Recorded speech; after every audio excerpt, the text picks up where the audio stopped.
Hello, and welcome to the Archive podcast, where we explore the arcs of our individual journeys and the strength of the hive that holds us together. I'm Amy Rost, and I believe that life isn't meant to be navigated alone. Here, we dive into conversations that bring us closer to ourselves and to each other, but also to the communities that lift us up. This space is for real stories, honest reflections, and meaningful connection. Whether you're in a season of transition, seeking deeper relationships, or simply craving conversations that inspire growth, this hive is for you. Because when we come together, we grow stronger. Welcome to the archive.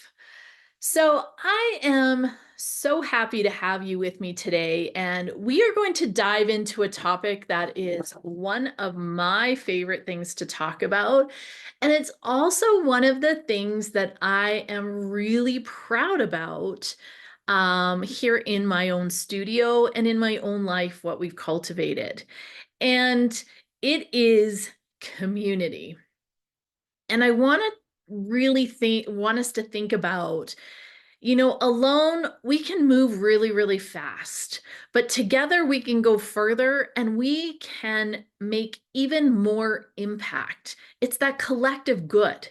Community isn't just about belonging, it's about rising, healing, and thriving together within our hive. And that's really where this podcast, the heart of it is, the soul of it is, and it's really the core value of this podcast.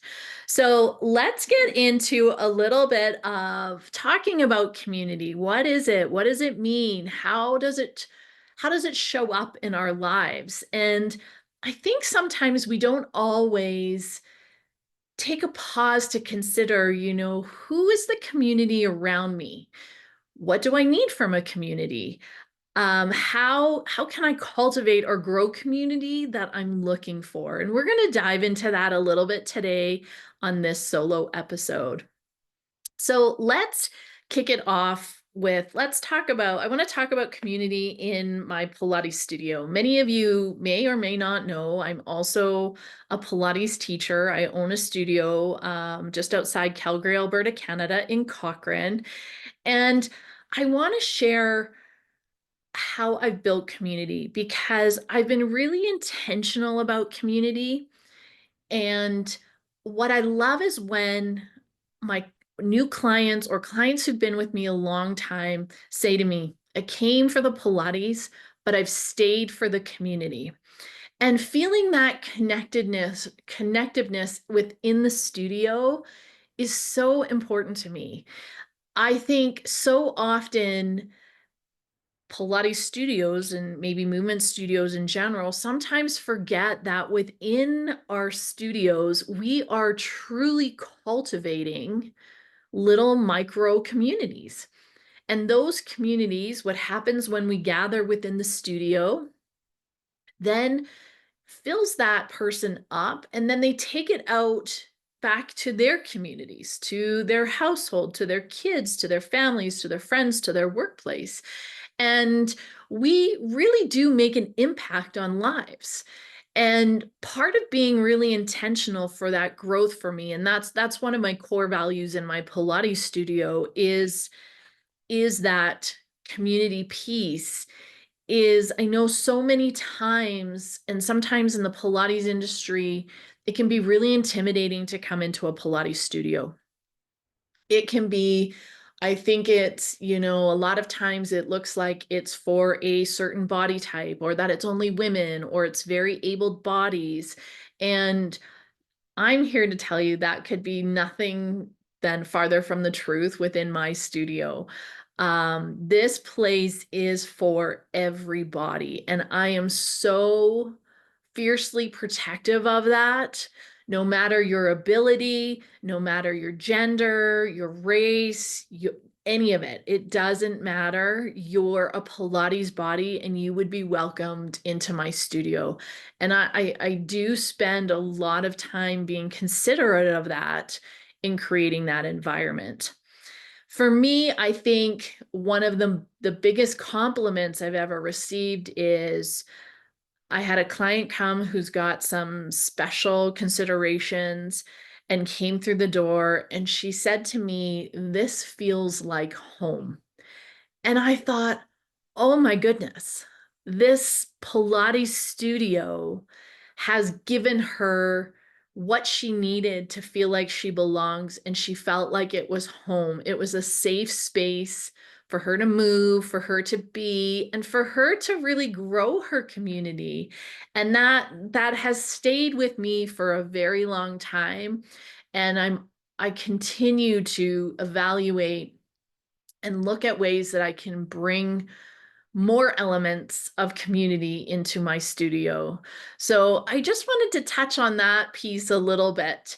The other place I want to talk about community is, anytime we gather individuals, we're creating community. We could be calling in our community, or we could be expanding our community, getting outside our comfort zone, whether we're going to a conference, a mastermind, a meet and greet, a speed networking event. There's lots of ways that we can expand our community. And sometimes it's really hard. I'm not going to lie. I'm not going to sit here and say, build it and they will come.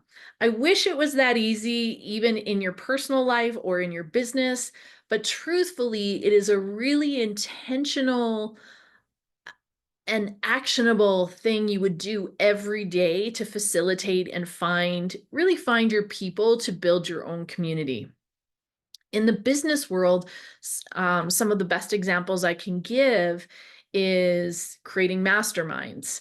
In our little town here in Cochrane, it's not that little, but in Cochrane, I was really feeling a lack of community in terms of health and wellness professionals. And I thought, it would be really great if we could all meet and talk about what's going well and talk about what's not going well and share each other in each other's journeys and hearing each other's stories to find solutions and then become resources for each other. So truthfully, one day I just put a call out. I kind of looked around and who were the names that I was hearing within my own Pilates studio of other businesses. And I thought, I'm just going to reach out. I'm going to set a date. We're going to reach out. And all of a sudden we had 10 people and it was full because I was really intentional about keeping it small. And so this mastermind we gathered to learn from each other. And most of us, funny enough, hadn't ever really met in person, but we were literally like 1 degree separation from some kind of connection between us. It was kind of a really cool thing, but it took a little bit of courage to let's just put it out there and let's see what happens. And what I think in this time we're really finding is people are looking for this. They are really um, they're feeling isolated, they're feeling lonely, and they're not always sure how to show up or how to even begin. So sometimes it takes someone to have a little bit of courage and just go for it and see what happens. And now this group, we're going to gather again and we're going to talk about where we were, what's going on now, and continuing to build those relationships. So we do have to show up in community. Um, we can't just think it's just going to happen. There is an element of participation required, but it is, I think in business, and I teach this all the time in my own masterminds, my coaching masterminds, it is a superpower. When you create a strong community, in business, I think that can look like way back. I'm going to age myself here, but way back when we had Rolodexes, it is cultivating those relationships of those contacts in your phone or a Rolodex for those of us who are maybe a little older and remember those.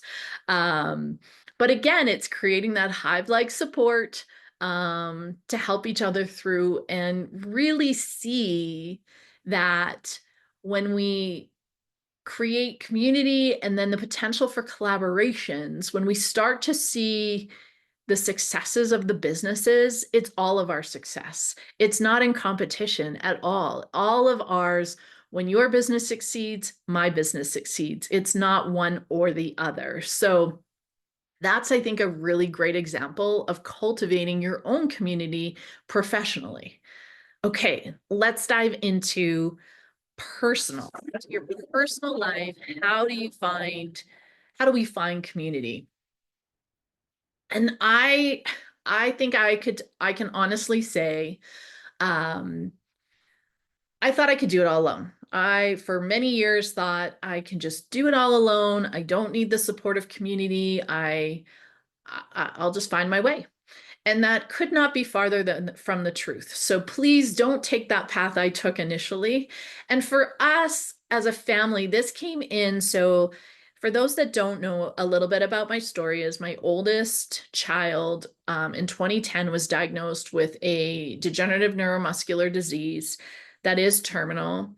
Um, at the time I had picture this. I had 2-year-old twins. I had a 5-year-old in kindergarten, and my oldest was 14, going through this process of being diagnosed. And I can remember, for me, to that point, thought, no, I can do it alone. And then I remember the day we were sitting in the geneticist's office getting the diagnosis, confirmation of the diagnosis. And I remember him turning to us and say, so you're going to see the best in people and you're going to see the worst in people. And I'm not going to sugarcoat it, but honestly, this can tear families apart. And I was like, whoa, that was a lot. It was a lot. And just, we've gotten this devastating diagnosis, and then you're giving me this really great cherry on top of news. And I think at the time I was too overwhelmed, and time went on, and we kind of, as we started to have to tell people and we talked about it, and we really learned quickly that he was not wrong. We found ourselves surrounded by a new community who could show up for us, but we also found ourselves not surrounded by some people who we thought would be there to support us and help us in any way possible.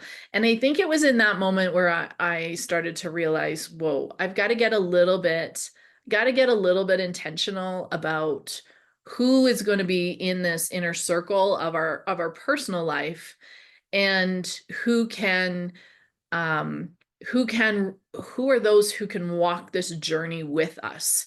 And that, my friends, was a game changer. And it really started to bring to light, as we walked and navigated this difficult time, who were those voices or those people who were there and were there no matter what. They weren't, asking anything of us. They weren't judging anything of us. They were just there as individuals who would listen, who would help on a dime.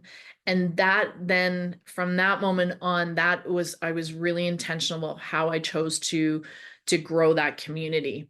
And I think there's a time where people come into your life for a reason and for a season, and sometimes it's for both and sometimes it's for one or the other. And I think that's okay. It's okay to reevaluate, is this community supporting me and fulfilling me like I need it to. And that brings me sort of to the next topic I want to touch on, and that's really the practical tips for building and nurturing community. So I think number one is vulnerability, and it's the hardest one.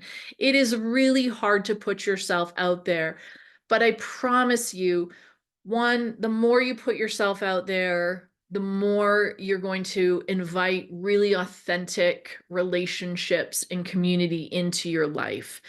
And it might be that the first few times you're not making the connections, but I promise you, keep looking for those right people. They will come. Be patient, but be a little vulnerable and maybe sharing your story. And that could be that door opening to inviting them into your community.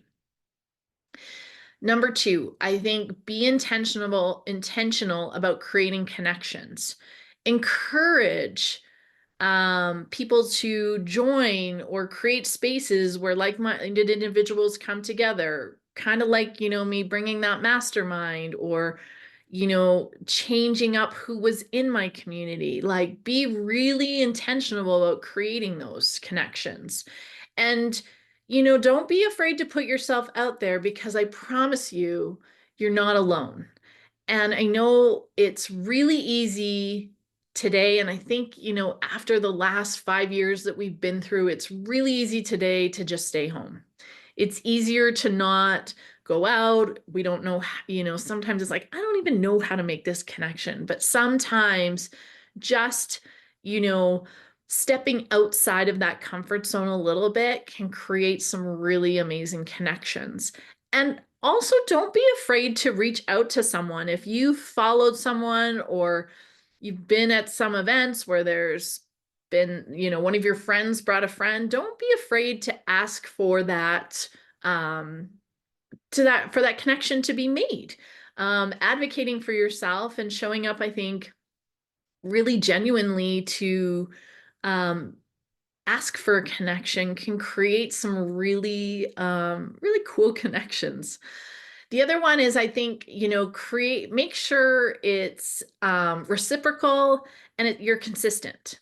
Like, cultivating that is so important, to show up consistently and offer value without expecting something in return. And I don't mean that in a business sense. I mean that in, just being kind and just checking in and being thoughtful goes a long way. And reminding ourselves that we need to, do that and follow through. And that tends to honestly come back to you tenfold as you put yourself out there. And then, think of, like, what are some, like, impactful gestures you could do or make towards someone that could really, like, cultivate a deeper relationship. It could be like sending a thoughtful message. It could be offering, support when needed. It could be, I know my girls, my inner crew, if I needed something, I know they would drop and they would be there. They would jump on a call. I even know they would jump on a plane if needed. So really offering that support and thinking about, what are the ways that could be impactful to them is really going to how you're going to change that. And then I want to get into, like, a little reflection on this, because I think it's really important that we take a little bit of time to um, consider your own network. Who has shown up for you? Who has contributed to their communities that you notice? And I think, like, what does that mean for you? What, if you closed your eyes right now and you really thought about what what do I need? Who are those people who I need to surround me, that would make me feel loved and supported and, cared for? And thinking about those traits, I think, brings some clarity in what you're putting out into the world. I also maybe challenge you, if this is something, if you're a journaler, maybe, like, pull out that journal and write down that, what does an ideal community look like for me, and how can I nurture it? I think it's where we start. It's important to put out into the world what we want. And look, if you start with that, if you start thinking about this, or you've written the prompt and nothing, you're like, oh, I don't know what I need. I challenge you to write the prompt 5 days in a row. And I don't want you to think about what you're writing. I just want you to let it flow. All the things that want to come out. And then go back and start to see there's probably some themes. And what are those themes for you? So I challenge you to do that if that's something that feels right for you. I also think, the call to action would be to show up and share your story. If social media felt like a safe place, you could do it there. But, when you share the story of how community has supported you, you might be surprised who that calls in. So I would love for you, if that felt like a safe place, and it's or a